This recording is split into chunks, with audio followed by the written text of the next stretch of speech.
Good afternoon friends. વાર્તિક દાંતના podcast એપિસોડમાં હું ડૉક્ટર વિધિ સવસાની સિટી ડેન્ટલ હોસ્પિટલથી તમારા બધાનું સ્વાગત કરું છું. આશા છે તમે બધા મજામાં હશો અને તમારી હેલ્થનું બહુ સારી રીતે ધ્યાન રાખી રહ્યા હશો. આજે આપણે વાત કરવા જઈ રહ્યા છીએ વુમેન ઇક્વાલિટી ઉપર, વુમેન એમ્પાવરમેન્ટ ઉપર.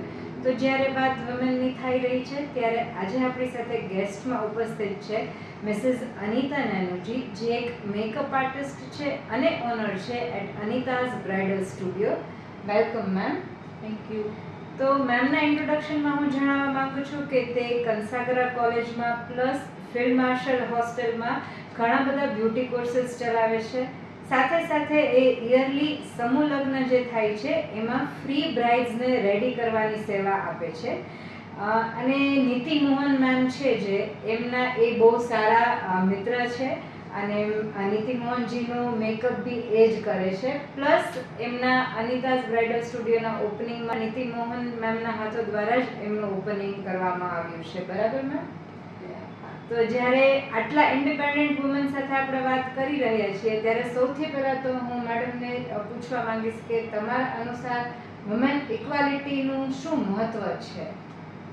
ફર્સ્ટ ઓફ ઓલ તો તમે મને ઇન્વાઇટ કરી આના માટે થેન્ક યુ. Welcome ma'am.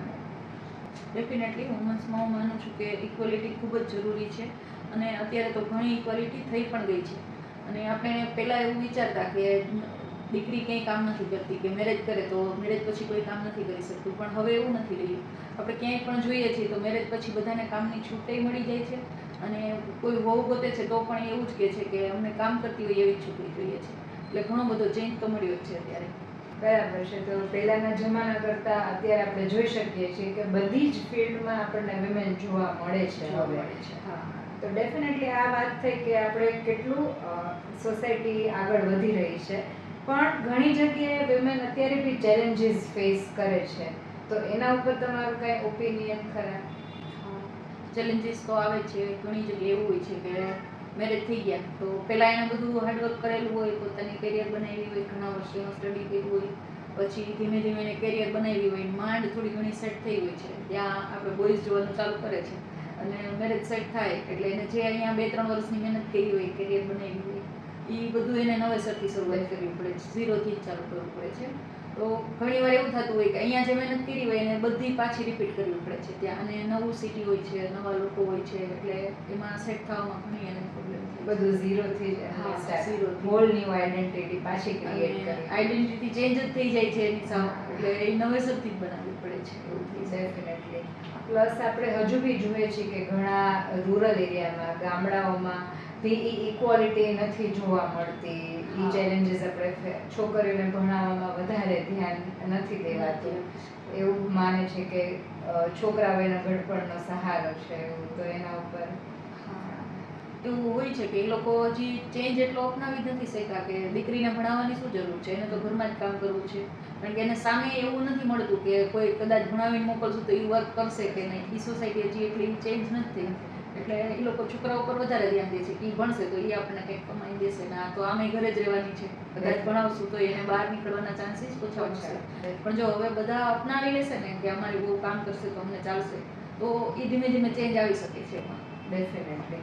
તો સોસાયટીનો આમાં આપણે સોસાયટીની જે વાત કરી રહ્યા છીએ તો એનો શું રોલ છે એક વુમેન ઇક્વાલિટીમાં કે વુમેન એમ્પાવરમેન્ટમાં? જો સોસાયટીની વાત કરીએ ને તો પહેલાં તો ઘરેથી શરૂઆત કરવી જોઈએ.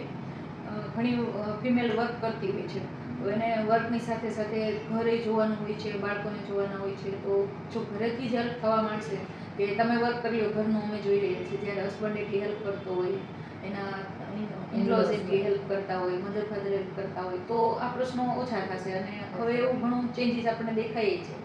ડેફિનેટલી. તો જ્યારે ઘરથી ચેન્જીસ થાય ત્યારે સોસાયટીમાં આપોઆપ ચેન્જીસ જોવા મળતા હોય. વર્કિંગ ફિલ્ડમાં બી આપણે જોઈ શકીએ છીએ કે ઘણીવાર ફિમેલ છે એ હેઝિટન્ટ હોય, રિલક્ટન્ટ હોય કે ત્યાં બોયઝ ડોમિનન્ટ ઇન્ડસ્ટ્રી છે તો એમાં હું કઈ રીતે ઇન્ડસ્ટ્રીમાં વર્ક કરી શકીશ. તો ત્યાં બી અગર ફેમિલિયર કલ્ચર મળતું હોય અથવા એન્વાયરમેન્ટ એને એટલું સારું મળતું હોય તો એ ત્યાં બી બેફિકરથી એને વર્ક કરી શકે. અત્યારે એવું થાય છે કે ઘણી ગર્લ્સે કરેલું હોય છે મિકેનિકલ એન્જિનિયર, એનો પર્સનલ વિષય હોય, ગમતું હોય એટલે કરેલું હોય એમને.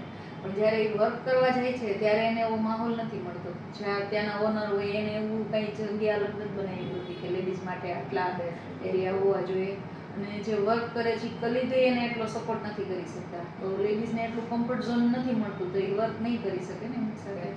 તો પહેલાં તો આપણે થોડુંક એન્વાયરમેન્ટ એવું બનાવવું પડશે કે લેડીઝને કમ્ફર્ટ ઝોન મળે તો એ વધારે વર્ક કરી શકે કોઈ પણ ફિલ્ડમાં. એકદમ સાચી વાત છે. તો લાસ્ટમાં આપણે વ્યુઅર્સને કાંઈ એવી સ્પેશિયલ એડવાઇસ, ઇન્ડસ્ટ્રીમાં એનું કરિયર બિલ્ડ કરવા માંગતા હોય તો કોઈ સ્પેશિયલ એડવાઇઝર થઈ શકે છે. અત્યારે તો અમારી બ્યુટી ઇન્ડસ્ટ્રી ઘણી બધી આગળ વધી ગઈ છે અને બહુ ગ્રોઈંગ ઇન્ડસ્ટ્રી છે. કોઈ પણ એમાં વર્ક કરવું હોય તો બહુ નાના બજેટથી પણ એ શરૂ કરી શકે છે અને ઘણું બધું ઓછી ટ્રેનિંગ લેવી પડે છે. જ્યારે બ્યુટી ઇન્ડસ્ટ્રીમાં તમે 1 વર્ષ આપો ને તો એ ઇનફ થઈ જાય છે અને એમાં તમે ઘણું સારું અર્નિંગ કરી શકો છો. પછી તમારી પાસે ઓછી ઇન્કમ થઈ શકે એમ છે, બહુ બજેટ નથી, તો તમે નાનું ફ્રીલાન્સિંગ કરી શકો છો, એમાંય તમે અર્નિંગ કરી શકો. પછી કોઈ સલોનમાં તમે જોબ કરો તો પણ અર્નિંગ કરી શકો છો, અને ઇન હાઉસ પોતાનું ખોલીને જો સ્ટાર્ટ કરે છે તો એમાં ઘણા બધા ફેમિલીને હેલ્પ કરી શકે છે. ડેફિનેટલી. આજકાલની જનરેશનમાં ખાલી બ્યુટીફુલ લુક એ એક વિમેન ઓરિએન્ટેડ જ નથી, હવે મેન બી એટલું મેકઅપ સાથે ને ગુડ લુક સાથે જોડાયા છે કે મેનમાં બી એ રિક્વાયરમેન્ટ આપણને જોવા મળતી હોય છે. તો જેમ તમે કીધું એમ કે બહુ જ ગ્રોઈંગ ઇન્ડસ્ટ્રી છે, તો આમાં કરિયર એકદમ બ્રાઇટ છે તમારું ફ્યુચર. તો thank you so much ma'am, અમારી સાથે આ સેટરડે બધા સાથે જોડાવા માટે, આટલા ઇન્ફોર્મેટિવ સેશન માટે. ફરી પાછા આપણે મળીશું નેક્સ્ટ સેટરડે નવા એક ગેસ્ટ, નવા એક topic. Thank you so much.